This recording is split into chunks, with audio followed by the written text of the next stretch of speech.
कश्मीर के चुनाव पर आते हैं। सुनील राजपूत जी, पीडीपी का कहना है कि कांग्रेस नेशनल कॉन्फ्रेंस की जेब में अभी भी है और बिना पीडीपी के आप यहां पर सरकार बना नहीं सकते।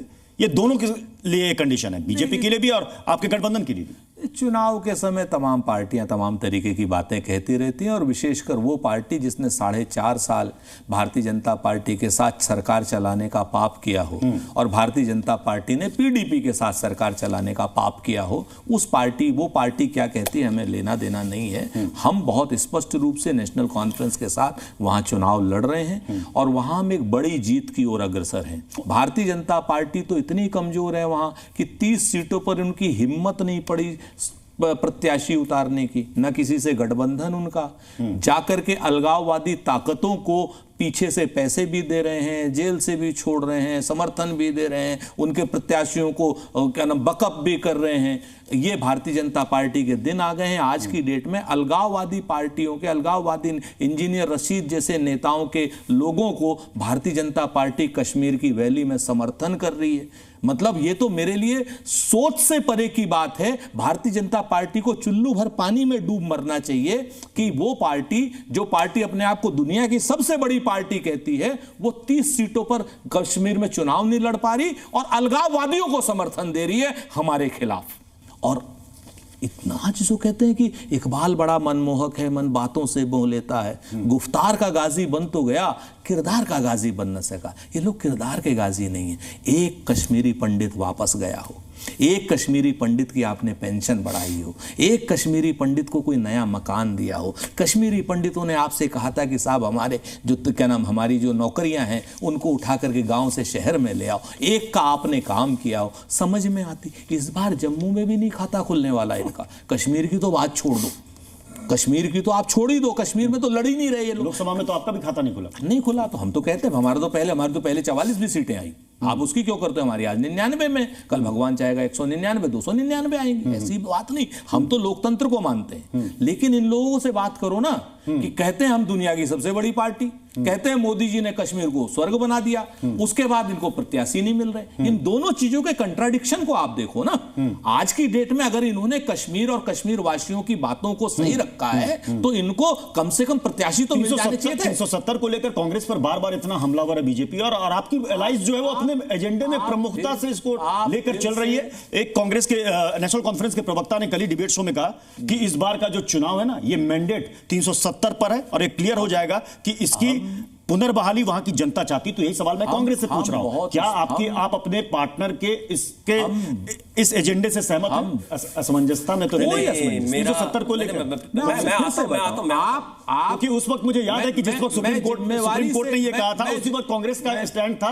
कांग्रेस ने कहा था कि इस पर अब बहस की गुंजाइश नहीं है, मामला खत्म। हम बहुत स्पष्ट रूप से कह रहे हैं कि जो संविधान का सुप्रीम कोर्ट का फैसला वो सबको मंजूर। नंबर 1 हमने तो पहले ही कहा ना आपसे, और नंबर 2 यानी कि आप इंडोर्स कर रहे हैं उमर अब्दुल्ला के उस बयान को कि एक बड़ी बेंच में मामला जाएगा और उसके बाद हमारे हक में फैसला आएगा। मैं 2 बातें बड़ी साफ कहता हूं कि सुप्रीम कोर्ट का जो फैसला जहां से आएगा वो सुप्रीम कोर्ट का फैसला हमको भी मंजूर होगा और इन्हें अगर मंजूर नहीं होगा तो इनको मंजूर करवाएंगे जल्दी।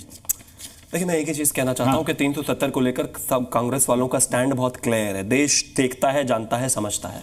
370 को लेकर टेम्परेरी और ट्रांजिएंट होने के बाद भी उसको अगर ये लगातार खींचते हुए आज यहां तक 2019 तक ले आए थे कि विषय साफ है। तुष्टिकरण में किसी भी हद तक अगर दलितों का हक मिले ना मिले, गुजरों का हक मिले ना मिले, बक्कर वालों का हक मिले ना मिले, वाल्मीकि का बेटा चाहे लॉ पढ़ जाए, चाहे ग्रेजुएशन कर जाए, चाहे पोस्ट ग्रेजुएशन कर जाए, बावजूद उसको जो है वहीं पर मैला ईंट ढोना है और वही उसको काम करना है। कश्मीर में ये ऐसा चाहते थे, वही होता रहा, हमने उसको बदलाव। एक और चीज कहना चाहता हूं, आज भी सिर्फ नेशनल कॉन्फ्रेंस का ये स्टैंड नहीं है कि हम बड़ी बेंच को भेजेंगे, 370 हटाएंगे। इनका भी यही फैसला है। और एक वो शेर है कि वो मेरा कातिल ही मेरा मुंसिफ है, क्या मेरे हक में फैसला देगा। कश्मीरी पंडितों को भगाने वाले आज उनको स्थापित करने की बात कर रहे हैं। अरे उस प्रॉब्लम को पैदा करने वाले आप थे भाई, उसको पैदा करने वाले आप थे। इंदिरा, अरे क्या जाने, बेशक मेरी उम्र आपके जितनी नहीं है, बाल सफेद नहीं है, लेकिन किताबें हैं इस देश में। इंदिरा जी से लेकर और राजीव गांधी जी तक ये देश जानता है किस तरीके से मुस्लिम यूनाइटेड फ्रंट के साथ आपने चुनाव लड़कर जो है चुनाव में रिगिंग करी, और उसके बाद किस तरीके से जो है लोग यहां से चले गए कश्मीर से और उधर दूसरी तरफ जाकर अलकायदा के जो जो है मेन बन गए और उन्होंने किस तरीके के टेररिज्म, इन्फिल्ट्रेशन और आतंकवाद किया। किस तरीके से जगमोहन जी ने 3 चिट्ठियां लिखी राजीव गांधी जी को कि यहां परिस्थितियां बेहद खराब है, रेडिकलाइजेशन हो गया है, कृपया करके एक्शन लीजिए, वो नहीं लिया गया। किस तरीके से अब्दुल्ला को जो है हटाने के लिए खास तौर पर इंदिरा जी ने काम किया, ये देश नहीं जानता, कि सब जानते हैं। कृपया करके आज वो पंडित नहीं आए, अरे पंडित को आने दोगे तो आएंगे ना। फिर से नेशनल कॉन्फ्रेंस के साथ 370 वापस लाने की बात कर रहे हैं और साथ में ये भी कह रहे हैं पंडित जो भी घर वापसी कब होगी। आज ये माहौल बना है, पत्थरबाज खत्म हुआ है, आज आतंकवाद कम हुआ है, आज रेडिकलाइजेशन कम हुआ है, कल ये भी खत्म बना था उनके लिए कश्मीरी पंडितों की जी पुनर्वापसी के लिए। यहीं से दिल्ली से पैकेज दे दिया करो, वहां ग्राउंड पर हालात ठीक मत करो, यहां से पैकेज दे दो। ग्राउंड पर हालात कौन ठीक करेगा? अच्छा, और लाल सिंह बहुत चर्चा में है। लाल सिंह कठुआ रेप में आरोपियों के समर्थन में रैली निकालने वाले। अब जब भारती के लाल सिंह ने एक बात कही थी, लाल सिंह आपकी पार्टी में, हमारी पार्टी में एक समय में आपने भी कहा था कि देख लीजिए ये कौन शख्स है, ये किसकी पार्टी में। लाल सिंह तो आपकी पार्टी में भी रह चुके हैं। चरित्र देखे था, उसने इस तरह की चीजें की, बाहर निकाल कर फेंक। अरे अब छोड़िए, क्या अब इनकी तरफ और इनकी तरफ से अब है। नहीं बिल्कुल नहीं, निकाल दिया, खुद निकल गया। नहीं, मैं तो कहता हूं निकाल दिया जी। लेकिन ये देखिए, मैं तो कह रहा हूं देखिए, अरे अब सीबीआई जांच पर पहुंच गए, लेकिन जब वो रैली कर रहा था तब वो कांग्रेस के लिए बुरा था, तब वो बलात्कार के समर्थन करने वाला व्यक्ति था। आज जब चुनाव आ गए तो राहुल गांधी के बराबर में बैठे, कहते नहीं सीबीआई जांच करा लो, ईडी जांच करा लो, अरे जो जांच करा लो, उस समय आप ही तो गलत कहते थे उसको भाई। बलात्कारी के समर्थन में रैली करने वाले को आज साथ में लेकर घूम रहे हैं क्योंकि वोट चाहिए, तो अब स्टैंड तो डाइल्यूट कर गया आपका। चलिए अब सीधे हम बढ़ते हैं रैपिड फायर राउंड में, जहां पर 5-5 सवाल होंगे आप दोनों के लिए। ऑप्शंस आपके सामने होंगे और आपको उनमें से कोई एक ऑप्शन आपको चुनना होगा। शिवम त्यागी, पहला सवाल आप ही से। सरकार का अगला बड़ा एजेंडा क्या है? जनसंख्या नियंत्रण कानून, यूनिफॉर्म सिविल कोड, विकसित भारत। तीनों एक ऑप्शन ही नहीं है। तीनों यूनिफॉर्म सिविल कोड, एक मिनट, यूनिफॉर्म सिविल कोड आपके एजेंडे में है, जनसंख्या नियंत्रण कानून आपके एजेंडे में, मैनिफेस्टो में है ये सब हमारी चीजें। मुझे मैनिफेस्टो हाँ, तो आप तो मुझे लगता है हमारे मैनिफेस्टो से ही निकाल कर ले आए, तो कहीं ना कहीं जरूर इस पर काम किया जाए। सुप्रीम कोर्ट में तो सरकार ने हलफनामा दिया कि जनसंख्या नियंत्रण कानून की जरूरत ही नहीं है। नहीं, लेकिन हमारे मैनिफेस्टो में आप एजेंडा की बात कर रहे हैं ना। मैं एक चीज कहता हूं कि बहुत सारी चीजें हमें हमारे समय पर समय दर समय डाइल्यूट होती रही, लेकिन एजेंडा हमारा क्लियर रहा। चीज पूछ लीजिए ना कि सेकुलर कानून, सेकुलर सिविल कोड है, यूनिफॉर्म सिविल कोड। दूसरा सवाल, सबसे लोकप्रिय मुख्यमंत्री कौन? योगी आदित्यनाथ, हेमंता बिस्वा शर्मा, अरविंद केजरीवाल। ये आप मुझसे पूछ रहे हैं? जी आप ही से। नहीं बिल्कुल, भारतीय जनता पार्टी के योगी आदित्यनाथ, हेमंता बिस्वा शर्मा, अरविंद केजरीवाल। दोनों, मैं तो कहता हूं योगी आदित्यनाथ जी और हेमंता बिस्वा शर्मा जी दोनों की जो पॉपुलैरिटी है वो बेहद शानदार है। अरविंद केजरीवाल कहां उनके साथ? अरविंद केजरीवाल तो मुख्यमंत्री भी नहीं है। देखिए सेफ गेम ना खेला। नहीं, ये सेफ नहीं है भाई। दोनों नेताओं को मैं पसंद करता हूं, दोनों मेरी पार्टी के नेता है, दोनों मुख्यमंत्री और दोनों फेमस है। चलिए अब इसमें भी मुझे मालूम है कि आप यही कहेंगे कि तीनों किस सहयोगी दल पर ज्यादा भरोसा? चिराग पासवान, चंद्रबाबू नायडू, नीतीश कुमार। मुझे लगता है कि एक किसी भी स्ट्रक्चर को जो है रोकने के लिए सबकी महत्वता बहुत जरूरी है। नहीं सारे हम, मुझे लगता है सहयोगी। अब एक चीज है, आप बताइए, आप एक चीज बताइए। आपके सामने 3 कैमरामैन खड़े, 4 कैमरामैन खड़े, मैं कहूं 4 में से 4 का नाम लेके बताइए कौन सा आपका सबसे जो है प्रिय है। चारों प्रिय हैं आपके, चारों सहयोगी हैं आपके, चारों आपका शो बनाने में मदद कर रहे हैं, चारों लोग आपकी टीम का हिस्सा है, तो आप कैसे कह देंगे कि भाई एक बहुत अच्छा है? नहीं। चलिए, आप इसमें से कोई भी एक चुनाव नहीं करना चाहते। विपक्ष का बड़ा नेता कौन है? अखिलेश यादव, राहुल गांधी, अरविंद केजरीवाल। मुझे लगता है विपक्ष, हमारे तीनों विपक्ष तीनों मुख्य विपक्ष है, इसमें कहीं कोई दो राय नहीं है। अरविंद केजरीवाल कहीं ना कहीं अब इस समय नेता नहीं है, अब तो वो अब अलग ही अपना दोबारा से स्थापित ढूंढ रहे हैं कि कहीं ना कहीं राहुल गांधी। मैं मानता हूं कि हाँ, जिस तरीके से अगर हम लोकतांत्रिक हिसाब से देखें तो वो अच्छी सीटें लेकर आए हैं। नेता है हमारे सामने। बेहतर अर्थशास्त्री कौन है? मनमोहन सिंह, अरुण जेटली, निर्मला सीतारमण। मुझे ऐसा लगता है कि हर किसी का है। अब खास तौर पर अगर मैं बात करूं मनमोहन सिंह जी के समय की, उनके फैसले बहुत ब्लंडर्स भी रहे और कहीं ना कहीं बाकी स्थितियां सब अपने अपने समय में बेहतर काम किया है देश। अब सुरेंद्र राजपूत जी, आपसे सवाल, कांग्रेस की लोकसभा में सीटें कैसे बढ़ी? संविधान वाला नैरेटिव, जातीय जनगणना वाला मुद्दा, राहुल गांधी का नया अवतार। राहुल गांधी का नया अवतार, चूंकि जातीय जनगणना और संविधान उन्होंने ही मुद्दे उठाए। राहुल गांधी का नया अवतार। ओके, सबसे लोकप्रिय प्रधानमंत्री कौन? जवाहरलाल नेहरू, इंदिरा गांधी, नरेंद्र मोदी। सबसे लोकप्रिय प्रधानमंत्री मेरी नजर में पंडित जवाहरलाल नेहरू और उसके बाद इंदिरा जी। ओके, विपक्ष का बड़ा नेता कौन है?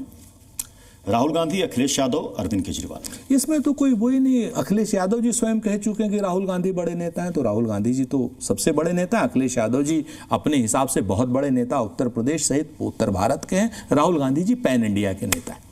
राजनीति में क्या जरूरी है, संगठन, विचारधारा या पार्टी हित? देखिए, राजनीति में सबसे ज्यादा जरूरी है विचारधारा। ओके, आखिरी सवाल, मुसलमानों का असली हमदर्द कौन है? राहुल गांधी, अखिलेश यादव, असदुद्दीन ओवैसी? मुसलमानों का असली हमदर्द जो है वो देश का संविधान है, और देश के संविधान को बचाने के लिए इंडिया गठबंधन है। इन तीनों में से कोई एक नाम? नहीं, मैंने वो तो राहुल गांधी जी मेरी पार्टी के नेता है, मैं तो कह ही रहा हूं कि वो तो हैं, चूंकि वही संविधान बचाने के लिए निकले। लेकिन असली हमदर्द जो है देश का संविधान है। ठीक है, चलिए। और हमारे शो की खासियत ये है कि जब हम दो प्रवक्ताओं को यहां पर बुलाते हैं तो एक दूसरे के सम्मान में भी चाहते हैं कि 30-30 सेकंड आप चाहें तो स्किप कर सकते हैं। शिवम त्यागी जी के बारे में आपको क्या बातें अच्छी लगती हैं वो आप कह सकते हैं, और शिवम त्यागी जी आप सुरेंद्र जी के बारे में। शिवम त्यागी जी एक बहुत एनर्जेटिक युवा हैं और बहुत तेजी से तरक्की कर रहे हैं।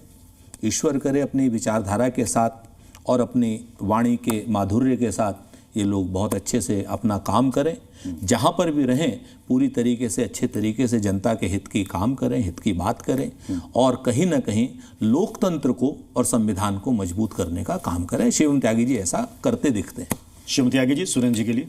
सुरेंद्र जी, मुझे लगता है कि नए ज़माने में पुराने ज़माने की छाप को लेकर साथ में चलने वाले प्रवक्ता हैं। जिस तरीके से मैं उनकी कला में जो है, जो शायरी का जो मिश्रण है, वो एक बहुत महत्वपूर्ण इनटेक है। मैं मानता हूँ कि देश उससे हमेशा जुड़ता है, और शायरियों में जो बातें आप कुछ लाइनों में कह देते हैं वो शायद आप पूरे कॉन्टेक्स्ट में भी ना कह पाएँ। तो मैं मानता हूँ ये उनकी एक बहुत बेहतर बात है, और कहीं ना कहीं ये दिखाता भी है कि किस तरीके से पास्ट को फ्यूचर से जोड़ते हुए आप चीज़ों को आगे लेकर आते हैं। मैं ऐसा मानता हूं कि आने वाले समय में काम वो कहीं भी करें, उधर या इधर, और हमारे यहाँ तो काफ़ी हुआ भी है। आपने देखा ही है कि लंबे समय से बहुत सारे प्रवक्ता जो इधर भी आए हैं, तो किधर भी आए किधर भी करें, इनका इसी तरीके से काम करना जारी रहना चाहिए, और इसी तरीके से जो है हंसते रहें, मुस्कुराते रहें। चलिए, बहुत बहुत शुक्रिया आप दोनों का हमारे साथ इस खास शो में हिस्सा लेने के लिए, और तमाम सवालों का बेबाकी से जवाब देने के लिए बहुत बहुत धन्यवाद। तो खबरों का सिलसिला जारी रहेगा, बने रहिए जी न्यूज़ के साथ।